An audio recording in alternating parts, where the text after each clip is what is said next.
Welcome to Soundcheck, the podcast for and about local struggling artists. This week we have an actual star and living legend, Alistair Davies. Alistair has done many a show and worked on many a project, but has been working as UOW's technical officer since we all could hardly walk, probably. If you've studied performance or theatre, you may have had the pleasure of meeting Alistair. If you frequent through the Creative Arts Building, I can almost guarantee you've seen him around. Although I haven't known Alistair for a significant amount of time, he's always full of an abundance of energy, passion, and laughter. There are plenty of tangents in this episode. I wanted to let him get everything he wanted to say out, so I apologise if this one might be a little bit harder to follow. He is truly a fast-paced man with an even faster-paced mind. I doubt he'll listen to this, but if you are, thank you for coming on, Alistair. It was a pleasure to pick your brain over a coffee. Enjoy the episode. Hello, my name is Didier. My name is Didier Balez. I'm from France. I love smoking Gaulois. I drive a Citroën. And the price of the French fry, my God, it's $10, €10 a packet. All right, and you over. Okay, thanks, Didier. That was Didier introducing me, Lucy. Do I have to say my name? Yeah. Alistair. Alistair. Where are we? Set the scene for me. Okay, I am, but we're up here at the cafe, my favourite cafe actually, maybe your favourite cafe too, at Espresso Warriors, which is, I've never known this, but it's Building 21. It says early start, which could be a euphemism for a tradies cafe. But in fact, Possibly. It means for 3 and 4 year olds. When this first opened, I came up here and I said, can you show me around? And they said, you can't come in here without a child. Yeah. So I came back with my child, who's my youngest child, who's 25, and I said, here he is. And they went, no, your child who's under 5. I said, I don't have any children under 5. But I lent them some lights one day. Martha in the early start asked to borrow some lights, so yeah. I came up with some lights, and she gave me a tour around, and it's absolutely brilliant. It is lovely in there.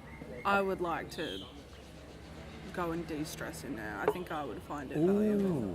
Maybe that's what they need. Maybe they need a later start so that when you're doing your exams, that's a good idea. There's somewhere like that the big kids can go and roll around.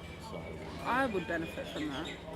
There's some things that I found a bit odd in there, like the little, shopping trolleys and, hey kids, here's a cash register, but stuff like that. But the rest of it the tactile stuff was quite good. Yeah. All right, sorry. Okay. No, that's all right. On you go, of all, Ambo. I want to ask you. Yeah.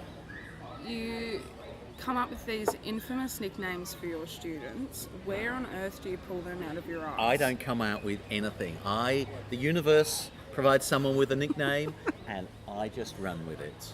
And that's honestly, just how it happens? That's how it happens. Someone wanders in and there's a key word and somebody says something.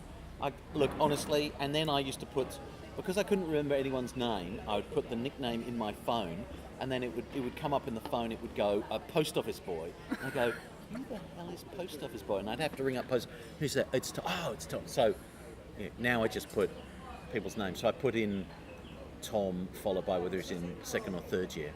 Yeah. Except then a year later I forget which year he's in. So anyway, true. it gives you a marker. I don't know where those nicknames come from. I really don't. The universe really does provide them, and I run with them. Occasionally with something like the Farquhars, which is a band, and Bryony was called Farquhar, that seemed an obvious, given the band was Flamingo Farquhar, Hummingbird Farquhar, Barn Swallow Farquhar, and Condor Farquhar. That seemed like an obvious. Yeah. And you do have an exceptional memory at remembering everyone's names. For me personally, we haven't had that much contact in the last 4 years of me being here. Yeah. But you still remember my name, and I'm flattered. I think sometimes, I think that's perhaps just because I remember some people and not others. I don't think, no, that's not true. I think if I remembered somebody's name, then it will stay. But it's actually learning the name. So I'm now doing whatever these shows are, second year shows, and are they third year shows? No, they're third year shows. But the second year show, I look in a Victoria show, and there's nobody in that group whose name I know. Yeah. Apart from Ihaka and the T-Bear. That's fair enough. So, because I haven't had any contact with them. Yeah. My memory's going, unfortunately, but I used to have a great memory. Now it's it's slipping as I drift into senility. Oh, Nicholas, you're very we've kind. got Thanks, some buddy. food. Here we go. I got some food. Yeah. Enjoy. Yeah. Oh fuck, that's hot. So yeah, not as it once was. That's all right. Except And now I write things down. smart. I never learned to write things down because Yeah. my memory was good as a kid.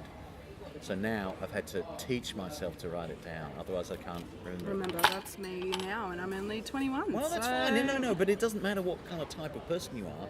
If you don't have a memory, it doesn't matter because then you write things down, Yeah. and then you go down a different path, and that's fine. But it's almost like whatever that you start out with, that makes it the simplest.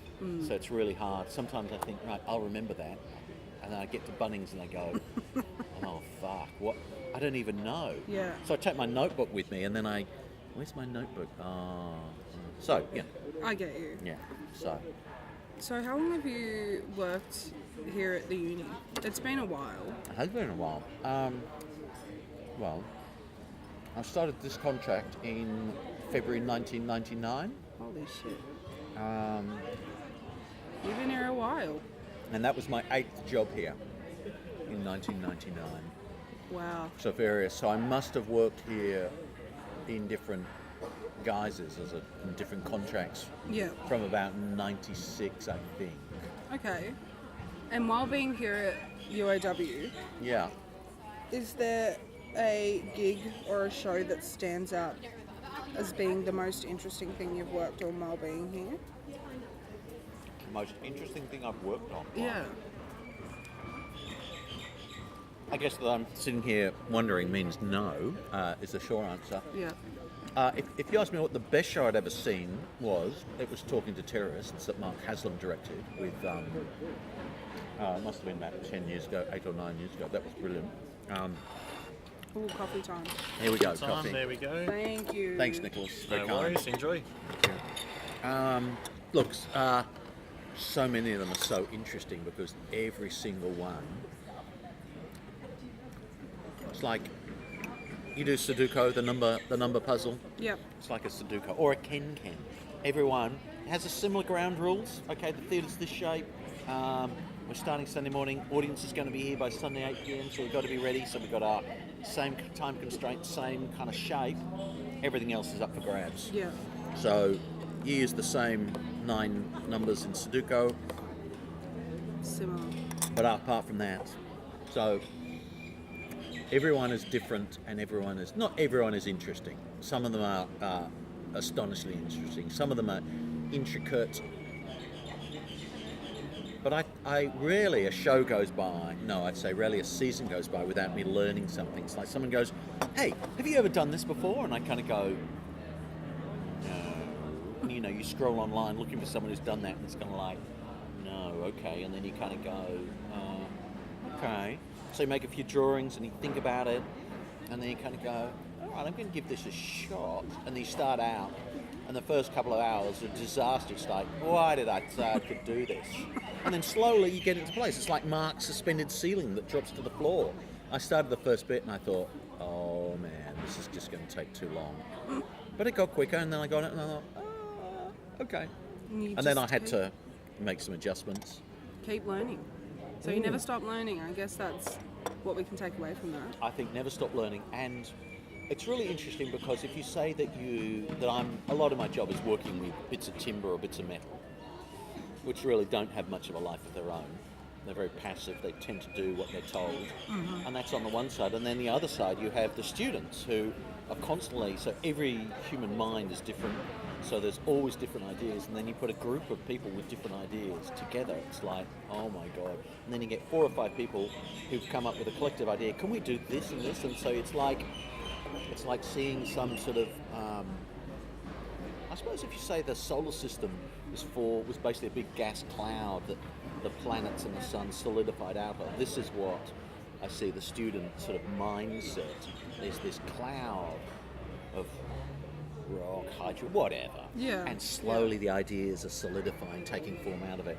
And then I get to look in that cloud, and I get to sort of, my job's perhaps not to shape, my job might be to help, someone kind of says, I'm thinking of doing this, how do I do that? Or, oh, and here's the next step. Yeah. So it's never dull, Ambo, I tell you. I It's bet. never dull. And you're Frustrating, yeah, sure. Yeah. And there's a lot of bureaucity. Oh, You guys tell don't me. see that, but Yeah, well, we hear about it, I guess, yeah. as But, much as we can, but but absolutely fascinating. yeah. And you Really. said it was frustrating, and I can only imagine because... Sometimes it's frustrating. I shouldn't put the emphasis No, on... there's no emphasis. But, like, is there something that stands out as being, like, something really hard being in a show that you've had to tackle, or... I suppose where it gets frustrating is when it's a completely new thing that I've never done before and I can't do it. Or I'm struggling to do it. Yeah. Or you think, I can see 4 or 5 ways of doing it. Okay, I'll give you a great example. All right, here we go. A great example. There was a show we did at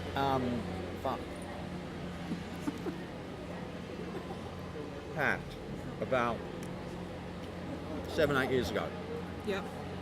and the director wanted a particular kind of set, out of a particular material, and I could see all the problems that were created with it, and so I said we could solve. So and we wanted this thing, and we wanted certain things to happen with it, and none of it was working. So I said we could make any 3 of these 4 things happen. As an example, we could either tighten this, do this, make it different, whatever. And it was always no, and then so I put up all these and thought, okay, we could solve this, but we'd have to change that, no. And so we went for about 4 weeks towards the end, talking this through, and it was no, we got to do that. So I'd go back to the drawing board. We were bumping in, and it was a disaster. It was Not good. It just wasn't working. Yeah.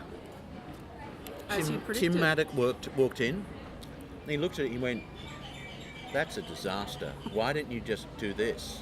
And the director went, oh, great idea, Tim. Oh, no. And so we just cut, it's like, and in a sense for the show, that was good that it happened. Yeah. That it's just funny the influence Tim has. He says, this is rubbish, and everyone goes, oh, yes, you're right. Yeah. So that was good for the show. It was frustrating because I knew it wasn't going to work. So we'd wasted a lot of time. Yeah. And I would say to the directors, look, you've got a bucket of time. You've got whatever it is in the bump in. You've got from Sunday morning to Thursday 8 p.m. You can do whatever you want with that time, but you don't get any more time. If you want to spend it all on a video or all on a whatever, that's up to you. Yeah. But if you want to, there isn't enough time to waste. No. So I've had to, and it's tricky because my job is not to say, well, my job not to say, that's a terrible idea. My job is to say, that will take you 10 hours if that's what you want to do. Yeah. I recommend that's too much. In fact, I'd probably just go, look, this is going to take 10 hours, that's going to take, what do you want to do? Yeah. No, that And makes sense. and some directors are really clear. They come in. Tim's great. He thinks about it and he knows. He doesn't really know exactly, or he doesn't appear to be able to communicate immediately how everything is. But he just looks in the corner and he goes, well, it should be like this. It's like, right. So we go in, the bump in. He goes, yep. And that's great. Yeah. And he's always very realistic. I guess the frustration is so I had a show last year where I left the theatre and the director said to me, oh, can we just, and I went, we can't just do anything because the audience are outside waiting to come in. Yeah. So that was frustrating that suddenly the jobs ramp up. I want to sort of break the back, we want to have a plan, we want to go, okay, by Sunday, Monday, we should have got all that sorted out. And occasionally these things have a little bit of a life of their own, so that by sort of Thursday lunchtime, suddenly it's like, oh my God, this is terrible. We're going to have to change the whole. And then and it's like, okay. That's true. I mean, I've got no problem, say, bending my back, working hard, being in the theatre all the time. That's fine. That's no problem. It's going to get tiring, but being in there for so damn long, like, do you ever just think, what's the point? No. No? I think I could be working down at McDonald's or something. That's or true. My wife's a high school teacher, and I just think, oh man, I could not do that. I Be a could hard not. job. You know, you can't tell high school students to, well, you know, Fuck off. yeah. But you probably can't even tell university students to fuck off. But so yeah, but it's so rewarding. I find I leave, you know, Thursday afternoon, Thursday evening, and I look at it, you know, having one in, I think, yeah. You know, if I just, you know, you might even mark it simply as a pass or a fail. You look at it and you go, fuck, that is good. I really like that. And that my job must be to make sure that the shows are... The funny thing is, the university has really two things in its employment contract that you have to do. You have to fill out a timesheet, and you must not bring the university into disrepute. Whatever that means.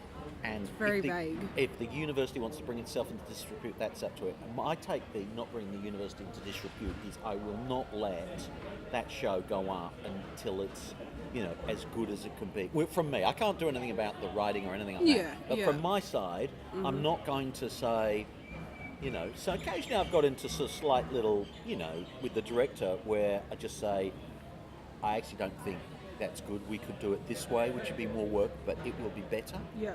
Because I don't want to walk away thinking I could have made that better. And I haven't, because we haven't spent the time on it. Yeah. And that just doesn't happen. I remember it happening about 20 years ago, but now I kind of go, yes, okay. The other thing is, of course, that as soon as you've put the first show in, you know, you've got a director and another director going, me, you know, and so you've really got to compartmentalise. So this show's really important now, but the next show's coming right on the back of it. Yeah. And I figure that every half an hour you can save in the theatre is gold when you're bumping in, such that you could spend an hour. I would be happy to spend an hour, maybe 2 hours before the show goes in the theatre to save half an hour to bump in. Maybe that's a big excessive. But you know, I don't mind doing extra work because the time in the theatre for the bump in is just so short. Yeah, for sure. So gold.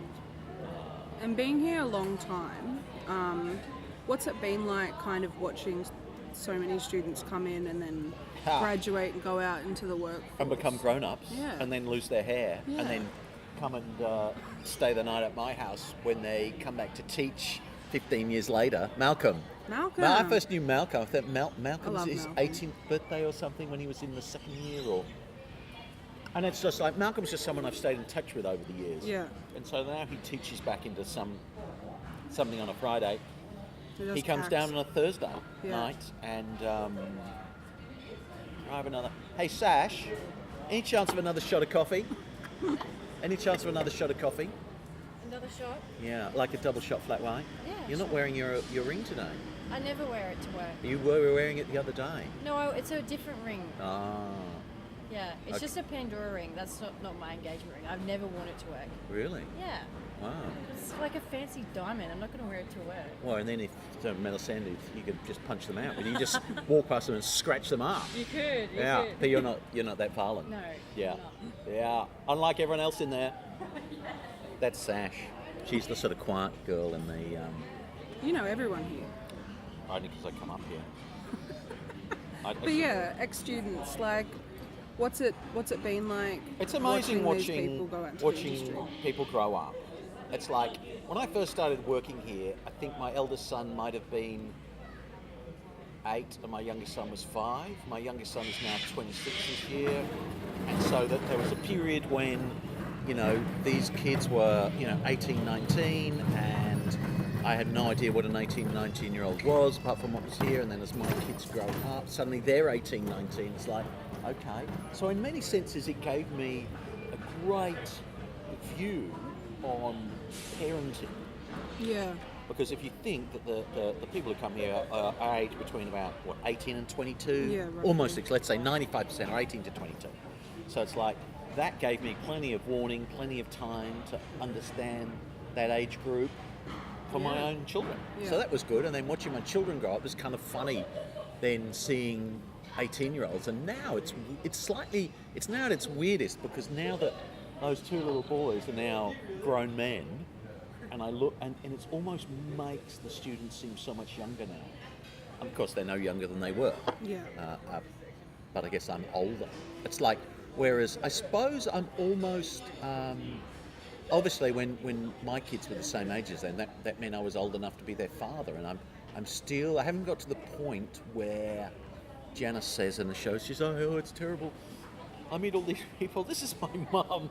And they're like 20 years younger than me. Oh, no. Occasionally I meet, but generally the students' parents are still my age. Yeah. Apart from the odd one who's had a kid when they're 20. So, Yeah. But so it is amazing watching those and staying in touch with people, and it's a really interesting. Who do you stay in touch with? Is it completely random? I just happened to sort of do a bit of work with Malcolm early on. He was quite affable.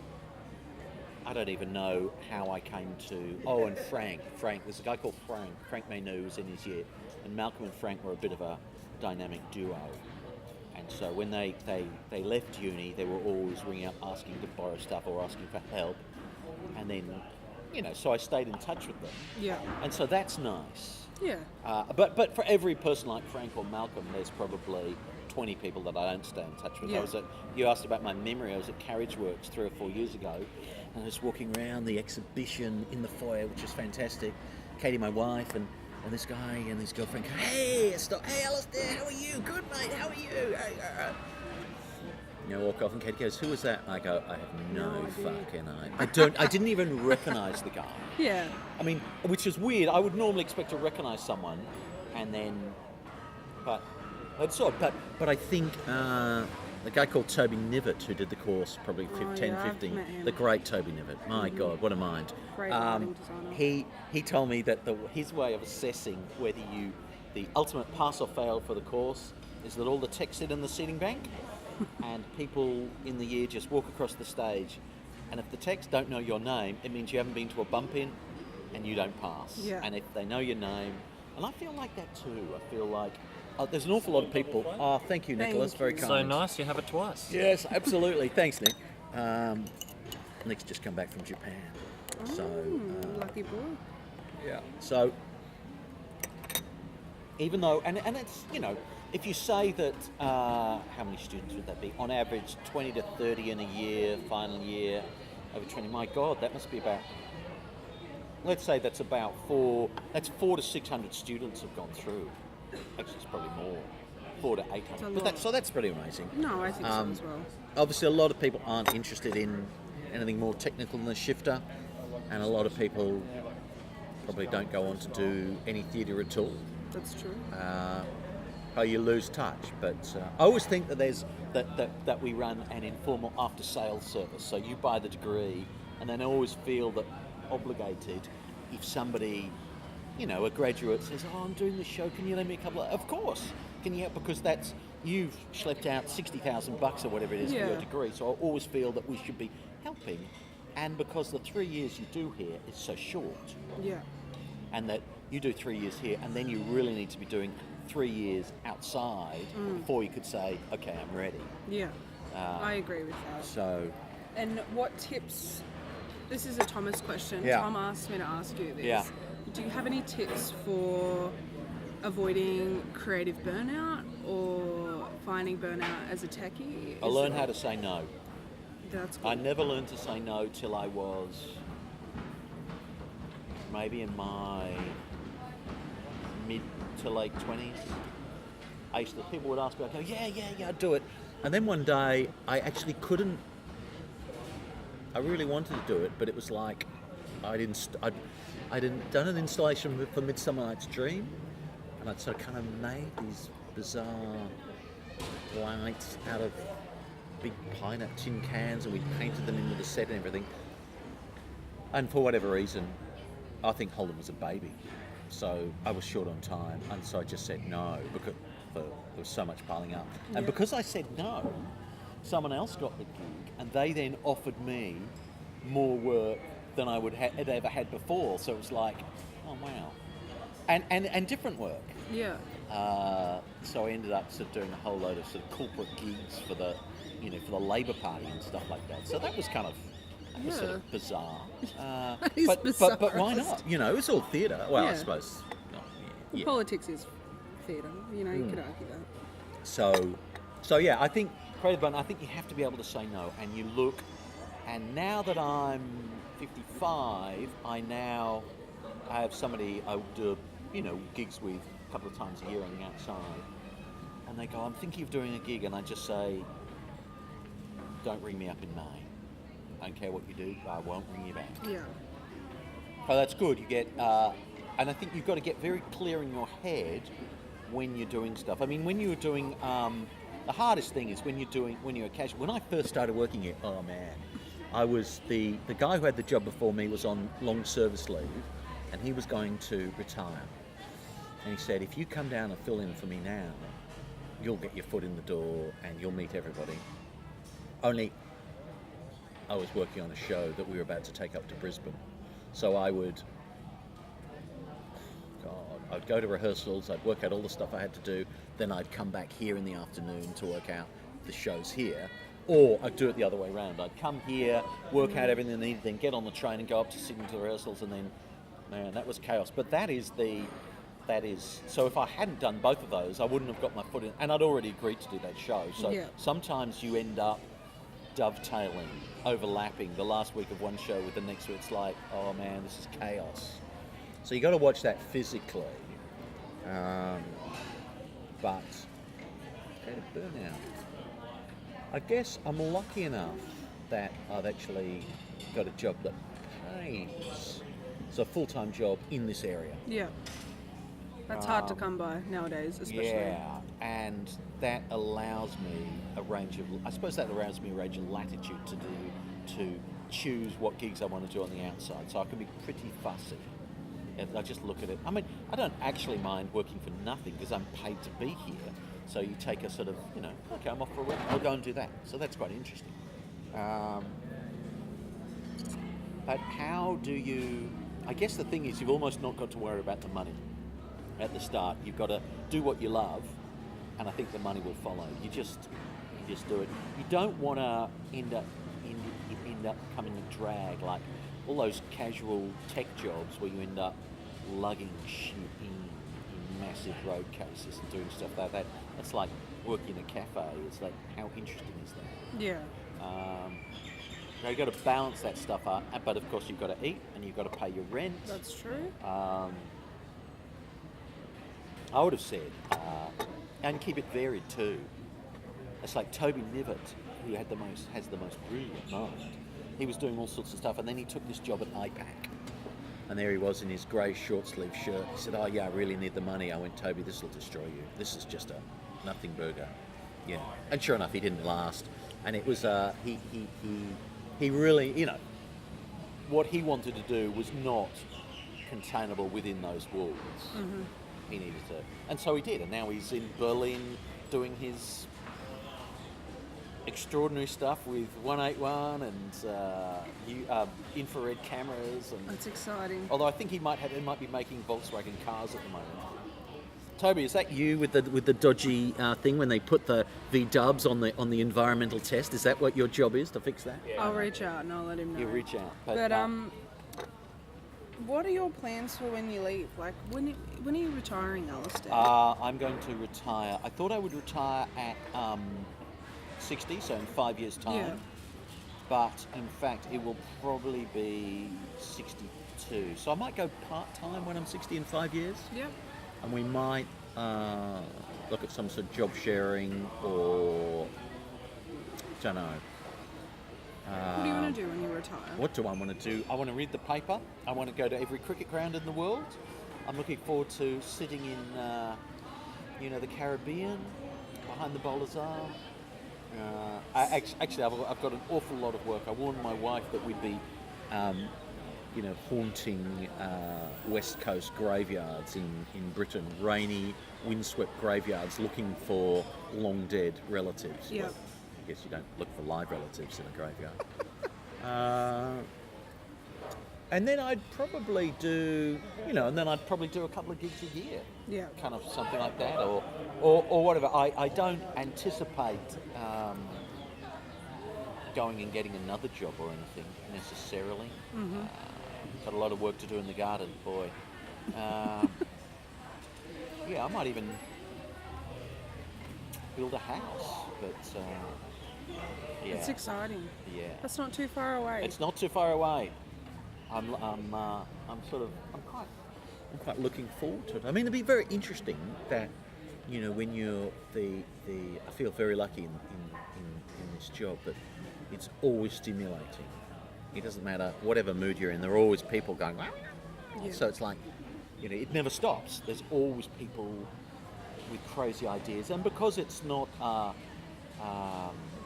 I guess because students are coming and going, you get a constant change.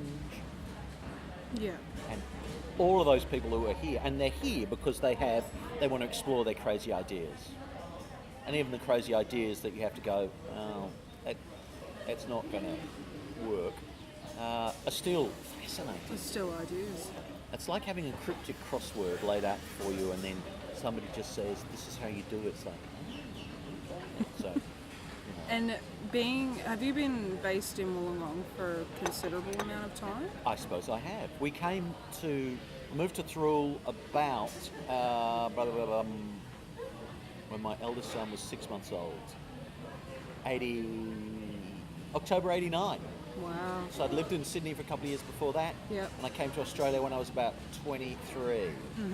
So I have been in Thirroul, in Wollongong, longer than anywhere. Yeah.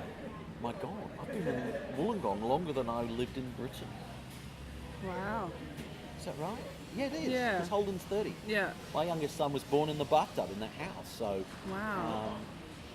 That's 26 That's years a ago. long time to be here, you know. It's a long time to be anywhere. isn't it? Over the last, 20, 30 years, how do you think Wollongong's creative climate has kind of changed or evolved? And what do you it's a really loaded question. Like, what are your projections for the art scene of Wollongong in the future? I think it's expanded. It's kind of had a shot in the arm. It might have been a bit dull and dreary, back then, or a bit quiet. Yeah. No, perhaps dull and dreary is unfair, but it certainly seems to be more, where perhaps people would sort of go, oh, I'm going up to the Sydney Fringe, but there's more and more stuff happening in Wollongong. Wollongong probably still doesn't quite have that critical mass to generate its own explosive force, and it probably is still just too close to Sydney, the way that Newcastle is just far enough to create its own identity. Yeah. I would think in another 20 years, Wollongong will have hit that critical mass. Probably after, I might still be alive to see that. But I think you probably need a slightly larger population to drive some more stuff. I mean, you could almost, you see the brain drain. People come out from the uni, all those people with creative ideas, all those, how many people graduate, 20 or 30 people, That's exactly and they all right. bugger off to Sydney. They all go and live in, what I've noticed is they used to live in Newtown, and then it was Erskineville, and then it was Marrickville, and now it's Lewisham or Summerhill. Like Petersham, somewhere Yeah, around so there, so slowly the people, but people do drift away here because there's not enough going on or not enough work, and yet, if everybody stayed, you create that. So, Yeah. but Is that what you kind of encourage? Because it's true, like the amount of graduates that come out, you think there would be some infrastructure in place. yeah, I don't know though. I would encourage or discourage people to move to Sydney or not. I don't think anyone's ever asked me. It would be great if more stuff happened in Wollongong. I agree. Somebody said to me, oh, Wollongong's a great place to sort of have your kids grow up, and then they have to leave and go to Sydney, and then they go to Sydney for 20 years, and then come and live back here in their 40s because it's so, so I don't know. Having come here when I was however old, not very old, Yeah. and still here, I imagine, being cremated, having my ashes scattered over my garden in Thirroul, over my bamboo forest. I do like it. I suppose I don't really know very much about the sort of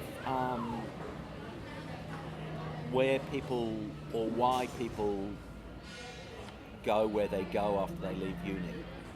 I never had that many conversations about people saying, I'm going to go to Melbourne to do this. Yeah. But people do, inmates seem to drift up to Sydney. For sure. I honestly think people come back here. But I would think, I would expect in 20 years' time, if we had this conversation, there'd be another 3, 4, 5 groups doing stuff in Wollongong, around everywhere. I hope so. Yeah. On that note, Alistair, I don't have any more questions to ask you except don't? for Which was- where's the cable? Where's the cable? The cable, I don't know. Lucy, I felt, had one job to in the bump in to find this very specific cable. And I should shout out here that it's not entirely Lucy's fault, that ETC didn't necessarily need to make this really obscure cable, this essential piece. And as soon as we unpacked the desk 10 years ago, I knew that that cable would just... So I bought a spare one, and I kept a spare one in every theatre so that you'd find it. Unfortunately, because they're all black and they've got a plug on one end and they look like it, they just disappeared. Yeah. And so Lucy's job of finding that cable. And now we've got... So it's like... I guess it's like buses or something. None comes along and then suddenly you have 3 or 4. So that's what it is. So, and it's kept the game going. It's kept Lucy telling me to fuck off. Yeah. If I need someone to tell me to fuck off, I just find Lucy. I just mention that cable. Bam. And she'll tell you. It's great. That's yeah. it. So I don't know if Lucy has any other words in her lexicon apart from fuck and off. She definitely does. Oh, she does. Oh, good. She does. Oh no, she did say fuck you, Alistair, the other day. So that's another There's couple. a third word. Well, thank you for coming on. All right, Ambo. Thanks for sitting down and chatting. My with me. pleasure, Ambo. I know you're a very busy man, and I'm shocked that I got you to sit still, moderately still. For Well, 30 that's hours. fine. I just have... Oh, fuck. Okay. And there two we missed go. calls. I've And got to go. here Two we missed go. calls. This has It's probably a been nothing burger, but... Oh, he wants the... Ambo, lovely to chat. Lovely. I'm going to have to... Oh, I've got to go and pay Yeah. for my coffee. And, yeah. Oh, fuck. So when Lucy gives me a stir-up about... cable and JCar. I've actually got to go to JCar and buy something. I really do. That isn't a cable. Thanks, Ambo. All right. I'll see you soon. See you, Alistair. And that has been Soundcheck. Thank you for joining for another episode.